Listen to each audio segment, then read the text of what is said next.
பிரியமானவர்களே, இயேசு கிறிஸ்து ஏதாவது நன்மை செய்தாதான் உங்களுக்கு இயேசு பிடிக்குமா? உங்களுடைய விசுவாசம் நிலைக்குமா? அப்படின்னா நல்லா கவனிங்க.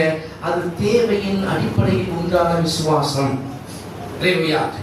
உங்களுடைய தேவையின் அடிப்படையில் உண்டான விசுவாசம். அநேக கிறிஸ்தவர்களுக்கு அவர்களுடைய தேவையின் அடிப்படையில் உண்டான விசுவாசத்தில் தான் வாழ்ந்து கொண்டிருக்கிறார்கள். தேவையின் அடிப்படையில்.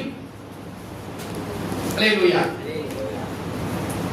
என் தேவை சந்திக்கப்பட்டால், இயேசு கிறிஸ்து எனக்கு செய்தால் நான் அவர்கள் விசுவாசமாக இருப்பேன், நான் அவர்கள் அன்பாக இருப்பேன். செய்யலையா?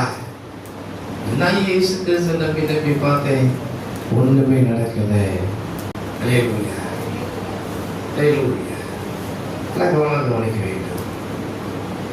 கிறிஸ்தவ விசுவாசம் என்பது நம்முடைய தேவையின் அடிப்படையில் அமைவதாக இருக்கக்கூடாது. கிறிஸ்துவ பெருசா பார்க்கணும், உடைய தேவையை பெருசா பார்க்க கூடாது. கிறிஸ்துவ பெருசா பார்க்கணும்,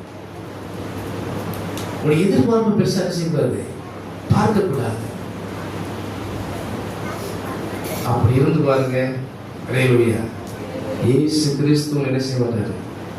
ஏமாற்றவே மாட்டார். அல்லேலூயா.